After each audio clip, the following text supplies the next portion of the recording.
मूकं करोति वाचालं पङ्गुं लङ्घयते गिरिं यत्कृपात्तमहं वन्दे परमानन्दमाधवम्।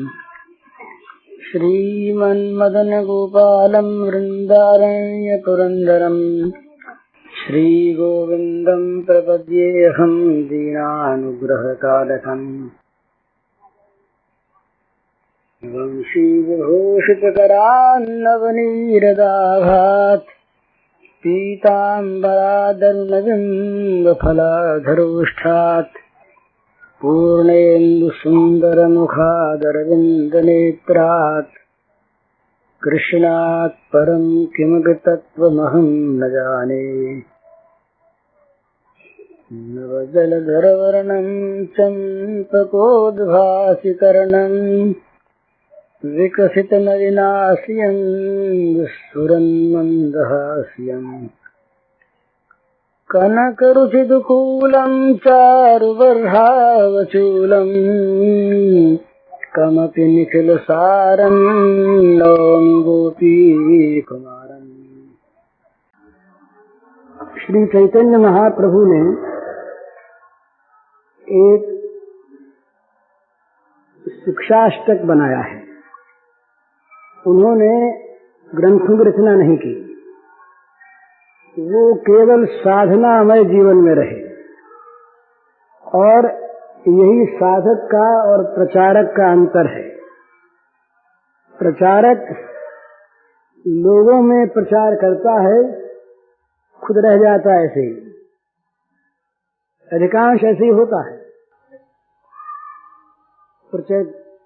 प्रचारकों से, उपदेशकों से उपदेश लेने वाले आगे बढ़ जाते हैं, और उपदेशक क्योंकि अपने लिए उपदेश करते नहीं, इसलिए वो रह जाते हैं। उपदेशक का उपदेश पहले होना चाहिए अपने लिए। वो जो कुछ ठीक समझता है वो पहले स्वयं करे, तब वो कहने का अधिकारी होता है। और केवल जो लोगों को कहने के लिए कहता है, उसके कहने का न कोई विशेष मूल्य है और न उसके कहने से कुछ काम होता है। तो चैतन्य महाप्रभु ने जब से उन्होंने इस मार्ग में पैर रखा, न्याय के पंडित रहे। चैतन्य महाप्रभु न्याय के पंडित और इतने विलक्षण पंडित कि तमाम देश के लोग उस समय मिथिला छोड़कर न्याय के लिए नवद्वीप आया करते, न्याय पढ़ने के लिए। इतनी उनकी विशाल प्रतिभा थी कि बहुत छोटी उम्र में उन्होंने न्याय के ग्रंथों का निर्माण किया पहले, और त्याग इतना कि सीखने की चीज है। उन्होंने नव्य न्याय पर ग्रंथ लिखा और दूसरे उनके साथी ने ग्रंथ लिखा। एक दिन नाव में गंगा में बैठे जा रहे थे, ये भी साथ थे, वो भी थे। तो इन्होंने वो ग्रंथ लिखा था, वो इनके हाथ में था, चैतन्य महाप्रभु के, और ये पढ़ के सुनाने लगे। तो जो दूसरे पंडित थे जिन्होंने ग्रंथ लिखा था, वो पढ़ सुनते रोने लगे। तो इन्होंने कहा, रोते क्यों हैं? तो उन्होंने कहा, महाराज रोऊं क्या? इस ग्रंथ के सामने मेरे ग्रंथ को कौन देखेगा? महाप्रभु निमाए पंडित बोले, रघुनाथ रो मत, इस ग्रंथ में कौन सी चीज है? बोले ये ऐसा ग्रंथ है, इसके सामने मुझे कोई पूछेगा नहीं। बोले यही बात? बोले यही। ग्रंथ उठाया और पन्ने गंगा में बहा दिया। धनी धन का त्याग कर दे सकता है, परंतु लेखक, सिद्धांत का प्रतिपादन करने वाला कोई सिद्धांती अपने ग्रंथ को गंगा में बहा दे, ये बहुत बड़ा त्याग। इतने बड़े महाप्रभु त्यागी थे। ये जब गया जी गए, तो गया जी से जब लौट कर आए तो पलट गए। पाठशाला में बैठे अब न्याय के महान पंडित, बड़े बड़े विद्वान उनके पास पढ़ने को आते थे। तो जब वो विद्यार्थी सब बैठे पढ़ाने का समय आया तो बोले, कृष्ण केशव कृष्ण केशव कृष्ण केशव पाहि माम, राम राघव राम राघव राम राघव रक्ष माम। विद्यार्थियों ने कहा, महाराज हम पढ़ने आए हैं, कीर्तन करने नहीं आए हैं। हमको आप पढ़ाइए। महाप्रभु बोले, पढ़ाई तो रहा हूं, अब तक तो मैंने तुमको जो चीज पढ़ाई वो न पढ़ाने की थी, असली चीज अब पढ़ा रहा हूं। विद्यार्थियों ने बहुतेरा कहा, महाप्रभु के मुंह से दूसरी चीज निकली नहीं। दूसरे दिन वे सब विद्यार्थी इकट्ठे होकर के इनके गुरु के पास गए। निमाई पंडित, महाप्रभु का पहला नाम था निमाई पंडित, चैतन्य का घर का नाम। उनके पास जाकर के उलाहना दिया कि महाराज हम इतने दूर दूर से आए हुए पंडित लोग, और ये आपके शिष्य को क्या हो गया कि हम जाके बैठते हैं, वो तो राम राघव कृष्ण केशव करते हैं, तो पढ़ाते नहीं। तो उनको बुला के कहा कि भाई तुम ये क्या करते हो, पढ़ाते क्यों नहीं? तो बोले, महाराज क्या करने, मैं तो पढ़ाना ही चाहता हूँ पर मेरे मुंह से कुछ निकलता नहीं। और तो कहा, अच्छा अब पढ़ाया करूँगा, अच्छा चेष्टा करूँगा। लौट आए, फिर विद्यार्थी सामने गए, वहां तो वही राम राघव कृष्ण केशव। तो विद्यार्थियों ने आशा छोड़ दी। तो ये तब से इनका ये जब तक गृहस्थ में रहे तब तक केवल नाम कीर्तन में रहे, और सारा काम इनसे नहीं हुआ नहीं। गुरु की आज्ञा मानना चाहते थे, करना चाहते थे, पर वो गुजराती में एक पद है, राम बाण वाग्या होए ते जाने। ध्रुव ने वाग्या, प्रहलाद ने वाग्या, लाग्या ठहरे ठिकाने, राम बाण वाग्या होए ते जाने। राम का बाण जिसके हृदय में लगा हो उसको पता है राम बाण कैसा होता है। हम लोग कहते हैं 30-30 साल हो गए साधन करते और अब तक कुछ हुआ नहीं। सच्ची बात ये, क्षमा कीजिएगा, साधन किया कहाँ? साधन तो हम दिन भर करते हैं, इसके विपरीत घड़ी आज घड़ी पोथी लेकर के बैठ गए और दिन भर उसके विपरीत आचरण किया, ये साधन थोड़े ही है। 30 साल तक साधन करने की आवश्यकता नहीं, पर साधन में लगन होनी चाहिए, साधन में ये बुद्धि होनी चाहिए कि यही हमारे करने की चीज है। जैसे धन कमाता आदमी, धन कमाने में न तो किसी शिक्षा की आवश्यकता, न उपदेश की आवश्यकता, न नियम की आवश्यकता कि इतना धन कमाया करो, इतना नाम जप किया करो, नियम लेते हैं। वो तो अपने आप बिना कहे बिना सुने, क्योंकि उसे धन की इच्छा है और वो धन कमाना चाहता है, लगन से लगता है, अपने आप बिना कहे लगता है। इसी प्रकार जब भगवान की लगन लग जाती है, जब भगवान की ओर जीवन की गति हो जाती है, तो जीवन फिर दूसरी ओर जाए कैसे?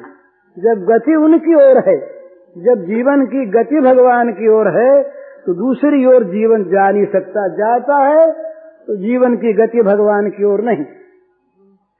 एक बार की बात है, काशी में मणिकर्णिका घाट पर, ये जेठ के महीने के बाद और शुक्ल पक्ष था, चांदनी रात, तो कुछ लोगों के मन में आए कि चलो चांदनी रात में नाव पर बैठ करके और प्रयाग जाएंगे। तो मणिकर्णिका पर नाव भाड़े की और नाव में सवार हो गए। अब काशी में तो घुटती है ना जरा, भांग, उसको भांग नहीं कहते, उसके अलग अलग नाम हैं। काशी में भांग का पहले बहुत था, अब कम है। तो भांग पिए हुए थे, बैठने वाले भी और केवट भी, हाँकने वो नाचने वाले भी। तो सब बैठ गए, बोले नाव हाँ को बस नाव चलाने लगे। चलाते चलाते सवेरा हो गया, सो गए, नींद आ गई थी। सवेरे जब नशा उशा उतरा जागे तब बोले अरे ये नाव तो मणिकर्णिका के पास बड़ी खड़ी है, तो गई नहीं, क्या तुम लोगों ने डार नहीं चलाया? बोले डांड चलाते हमारे हाथ थक गए, चला के रात भर डांड चलाया, तब नाव गई कैसे नहीं? तो देखा तो रास्ता बंधा था वैसे ही, तो रास्ता खोला नहीं, डांड चलाते रहे तो नाव आगे बढ़े कैसे? इसी प्रकार हम लोगों ने साधना की, कहाँ रास्ता बंधा ही है, रास्ता बंधा रखकर और कहते हैं भगवान हमको मिले नहीं। अरे भगवान के लिए तुम रास्ता कहाँ खोला? उधर तुम गए ही कहाँ? रास्ता खोलो और फिर भगवान की ओर नाव ले जाओ, तुरंत पहुंचेगी। मया अनुकूल नभस्वते रितम, भगवान ने कहा यह नैया ऐसी है, प्लवम सुकल्पम, सुकल्पम प्लवम, ये बड़ी सुंदर सुघड़ नैया है, बड़ी अच्छी नैया है, ये बहुत जल्दी जाएगी। और अनुकूल हवा, मया अनुकूल नभस्वते रितम, मेरी कृपा रूपी अनुकूल हवा। तो समझ में आई ना बात? रास्ता नहीं खोला और नाव खेते रहे, तो नाव खेते खेते हाथ से दुखने लगे, पर नाव रही वहीं की वहीं। हम लोग जो साधन करते हैं वो किस प्रकार करते हैं? भगवान से कहते हैं महाराज हम संसार में तो बंधे रहें, कि संसार हमारा टूटे उठे नहीं, और संसार में रहते संसार के साथ साथ आप भी आ मिलें। अब भगवान में एक दोष है भला, भगवान को दूसरा सुहाता नहीं। वो कहते भी हमसे मिलना हो तो अकेले में आओ, और अकेले आओ, हम अकेले हों तब आओ, और जब आओ तो दूसरे को साथ लेके मत आओ, अकेले में आओ। माम एकम शरणम ब्रज अनन्या चिंतयन्तो माम, 10-20 चीज को साथ लेके आओगे तो भैया हमारे यहाँ जगह नहीं है, और हमारे पास 10-20 को बैठा के मिलना चाहोगे तो 10-20 के साथ जैसे मिलना होगा वैसे होगा, अंतरंग मिलना होगा नहीं। अंतरंग मिलना हो तो अकेले में आओ भाई, और अकेले आओ। माम एकम शरणम ब्रज। तो हम लोग क्या करते हैं, जगत ज्यों का जो बना रहे, जगत की आसक्ति भी बनी रहे, जगत की ममता भी बनी रहे, और जैसे घर में मोटर गाड़ी है ऐसे आप भी आके रह जाए। मोटर भी रहती है, आदमी भी रहते हैं, नौकर भी रहता है, मुनीम भी रहता है, तस्वीर भी रहती है, ऐसे आप भी रह जाए, एक कोने में आप भी बैठे रहें। तो भगवान कहते हैं भैया हम तो ये सब कुछ लेके आएंगे, या तो इन सब को रखो और या हमको रखो। तो इसीलिए जो हम कहते हैं ना कि 30-30 साल साधन करते हो गए कुछ हुआ नहीं, हो कैसे? रास्ता जो बंधा है वहीं पर। मन तो आसक्त हमारा संसार में, और संसार को छोड़ना हम चाहते नहीं, भगवान से अपने मन के अनुकूल काम करवाना चाहते हैं। इसीलिए न जगत बनता है न भगवान आते। तो ये चैतन्य महाप्रभु ने जब से इस चीज को समझा तब से उनका जगत छूट गया। और एक बात और, जगत छोड़ना नहीं पड़ता भला, एक बात और ध्यान में रखने की है, छोड़ना नहीं पड़ता, वैसा आकर्षण है, वो इस प्रकार की एक मनोहर झांकी है कि वो अगर कभी किसी के आंखों में आ जाए कभी, तो जगत में रस रहता नहीं, जगत अपने आप छूट जाता है, इसकी ओर देखने को मन नहीं चलता जिसने उसको देखा। तो जिसने उसको देखा, बड़े भारी वेदांत के महान पंडित मुस्लिम स्वामी, और एक दिन जरा सा देख लिया, जरा सा श्री कृष्ण नजर में आ गए। कैसे महान विद्वान जिन्होंने ग्रंथ लिखा है अद्वैत सिद्धि, इतने बड़े महान विद्वान वेदांत के एक दिन नजर के सामने जरा से आ गए श्री कृष्ण, लुट गए वो तो वहीं पर, लुट गए महाराज। बोले कोई तत्वत्व की बात कहे, बोले अच्छा सारा तत्व भूल गया। वंशी विभूषित करात नवनीरदाभात पीतांबरादरुण बिंब फलाधरोष्ठात पूर्णेन्दु सुंदर मुखात अरविंद नेत्रात कृष्णात परम किमपि तत्वमहम न जाने। भूल गए। अद्वैत बीथी पथिकैरुपास्या स्वाराज सिंहासन लब्ध दीक्षा शठेन केनापि वयम हठेन दासी कृता गोपवधू विषेन। ये गोपियों के पीछे पीछे फिरने वाले अहीर के छोरे, जादू हो गया। मैं था कैसा, अद्वैत बीथी पथिक रूपास्या, अद्वैत के मार्ग पर चलने वाले लोग मुझे पूछते थे, मेरे पास आ करके ज्ञान प्राप्त करते थे। स्वराज सिंहासन पर दीक्षा उपलब्ध हो गई थी। ऐसा मैं शठेन के नापी हठेन, किसी शठ के द्वारा, शठ के द्वारा, ये शठ कहने में आपत्ति नहीं श्री कृष्ण को, किसी शठ के द्वारा हर लिया गया और मैं उसका, उसने मुझे अपना दास बना दिया।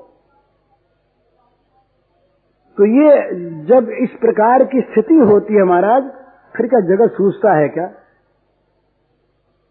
वेदांत की प्रतिष्ठा अगर ठीक हो जाए, अगर नित्यानित्य वस्तु का विचार ठीक हो जाए, और नित्यानित्य वस्तु का विचार होने के बाद यदि वैराग्य वास्तव में प्राप्त हो जाए और षड संपत्ति आ जाए और मोक्ष की तीव्र इच्छा पैदा हो जाए, तो क्या संसार की ओर जा सकता है?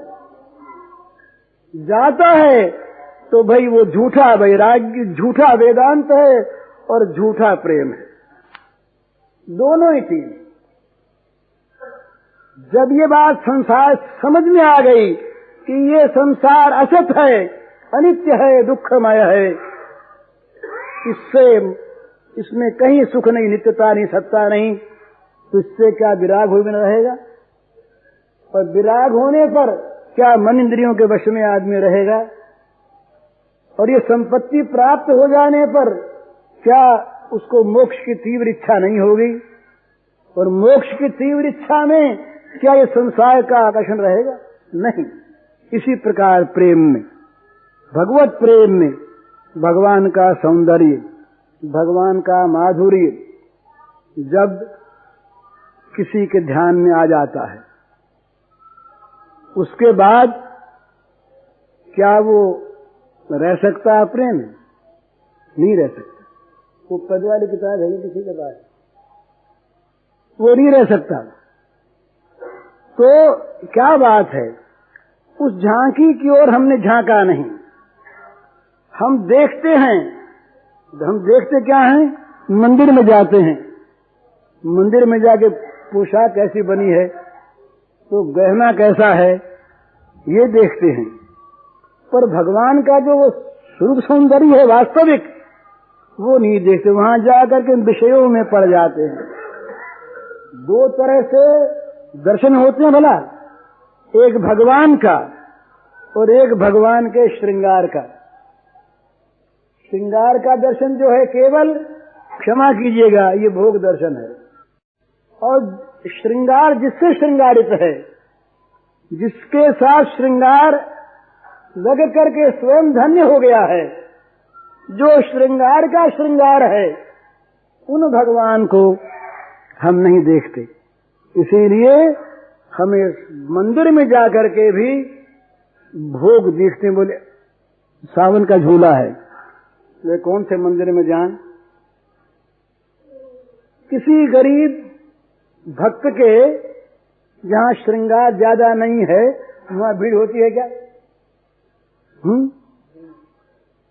बिजली नहीं, तमाशे नहीं, खेल का सामान नहीं, खिलौने नहीं, मनोरंजन की चीज नहीं, बढ़िया स्वर से गाने वाला नहीं, चाहे पुजारी महान भक्त हो, चाहे भगवान उसके वश में रहते हो, पर उस मंदिर में हम लोग तो नहीं जाएंगे। हम लोग उस मंदिर में जाएंगे जहाँ बड़ी साज सजावट है, जहाँ बड़ी अच्छी पोशाक है, जहाँ बहुत अच्छे खेल के सामान हैं, खिलौने। बोले यहाँ बड़ा अच्छा है, इतना बढ़िया झूला है कि कहीं देखा नहीं, बड़ी भीड़। तो वहाँ हम झूला देखने जाते हैं या भगवान देखने जाते हैं? चीज है ये, जिसका भगवान में मन रम जाता है ना, वो फिर जगत की किसी वस्तु से आकर्षित नहीं होता। उसका तो वो जो भगवान का स्वरूप सौंदर्य है, वो सौंदर्य ही, वो माधुर्य ही उसको सब ओर से सब समय खींचता रहता है, दूसरी ओर जाता नहीं। तो ये प्रचारक और साधक, इनका मैं भेद बता रहा था। ये दो भेद हैं। आचार्य कोटि के जो लोग हैं और जो पहुंचे हुए महात्मा हैं, जिन लोगों को लोक संग्रह अपेक्षित है, उनकी बात मैं नहीं करता। लोगों में जो केवल प्रचार करना चाहें, तो स्वयं वैसा बनने की चिंता न करें वो, और लोगों में प्रचार हो न हो, जो स्वयं उसके अनुसार अपना जीवन बनावे वो। इनमें जीवन बनाने वाले ऊंचे हैं, वो लाभ में रहेंगे, और वो अगर बन गए तो बिना उपदेश के, बिना प्रचार के इतना प्रचार होगा जिसका कोई ठिकाना नहीं। ये जितने आदमी यहाँ पर आए हुए हैं ना, 1500, 2000 सब मिला के 2-3 हजार, ये आदमी में अगर साधक बन जाएं और कुछ न कहें, कोई प्रचार न करें, उनका जीवन प्रचार करेगा। उनकी सत्यता, उनकी अहिंसा, उनका प्रेम, उनकी निष्ठा, ये प्रचार करेगी अपने आप। जबान से प्रचार करने की कोई आवश्यकता नहीं। तो हम लोगों को देखना है कि हम लोग बनते कितने हैं, वास्तव में हमारे जीवन का निर्माण कितनों का होता है। सुनना और कहना ये दोनों अच्छा है, इसका विरोध नहीं करता मैं। अच्छा मेला है ये, सुंदर है, सात्विक है, परंतु साधना नहीं है। साधना वो है जिसमें मेले की आवश्यकता नहीं, समुदाय की आवश्यकता नहीं, उसे तो चलना है, उसे तो अपने मार्ग पर चलना है। लोग क्या कहें क्या न कहें, कुछ कहें, इससे मतलब नहीं। और जो साधना करके भी जरा ये देखता है कि लोग मेरी साधना को क्या कहते हैं, समझना चाहिए कि वहाँ साधना अपेक्षित नहीं है, लोगों का कहना अपेक्षित है।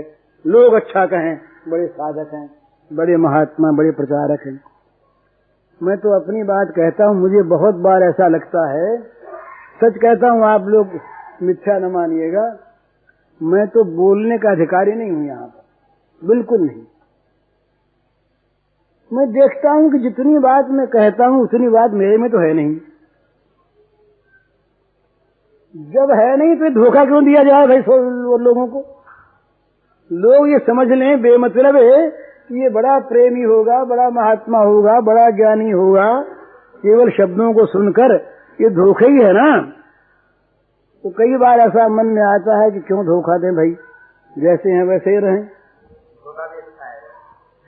ये आप माने, मैं अपनी आप कुछ भी माने, आप कुछ माने, तो मेरा कहने का ये मतलब है, इसका सार इतना ही है कि कहने वाले को भी जो वो कहे वैसा बनना चाहिए, और सुनने वालों को भी जो बात ठीक समझ में आ जाए उस बात को जीवन में उतारने की चेष्टा करनी चाहिए। तब वास्तविक लाभ होगा और तभी जीवन में सत्यता आएगी। और फिर देर नहीं है भला। ये जो हम कहते हैं ना, आप निश्चय मानिए उस दिन मुझसे किसी ने कहा कि तुम बहुत बेजा बात बोल गए। मित्र ने कहा बड़े प्रेम से, मैंने कहा क्या? तो तुमने कहा कि नौकरी मिलनी कठिन है और भगवान मिलने सहज हैं, ये तुमने कैसे कह दिया? तो भाई बात ऐसी ही है, वास्तव में बात ऐसी ही है। नौकरी मिलने में पूर्व के तुम्हारे कर्म की आवश्यकता है। अगर नौकरी मिलने वाला तुम्हारा प्रारब्ध नहीं है तो 1000 चेष्टा करो नौकरी नहीं मिलेगी, 1000 इच्छा करो नौकरी नहीं मिलेगी। धन के लिए कौन इच्छा नहीं करता है? तो क्या सब धनी होते हैं? मिनिस्ट्री के लिए तो आजकल खून खराबा होता है, तो सबको मिनिस्ट्री मिलती है? नहीं मिलती ना। तो इसलिए जितने भी संसार के भोग पदार्थ हैं उनके प्राप्त करने में कर्म की अपेक्षा है, इच्छा से नहीं मिलते। पर भगवान इच्छा से मिलते हैं। सीधी चीज है ना। धन के लिए आप अनन्य इच्छा करिए, बड़ी प्रबल इच्छा करिए, रोइए, धन आपको नहीं मिलेगा अगर नहीं प्रारब्ध में है तो। पर भगवान तो प्रारब्ध का फल नहीं है ना। भगवान तो आपकी अपनी वस्तु है, भगवान आपका आत्मा है, भगवान का आपके साथ नित्य संबंध है जो कभी टूट नहीं सकता। भगवान पर आपका अधिकार है। भगवान को आप जब चाहें तब देख सकते हैं, मिल सकते हैं, प्राप्त कर सकते हैं, बशर्ते कि आपकी चाह देखने की हो, आपकी चाह मिलने की हो, आपकी चाह उनके साथ संबंध जोड़ने की हो। भगवान चाह से मिलते, चाह से मिलते। इसलिए भगवान का मिलना सहज है। 50-50 साल 100-100 साल होने पर भी भगवान न मिले तो माफ कीजिएगा, भगवान को प्राप्त करने की इच्छा हमारी हुई नहीं।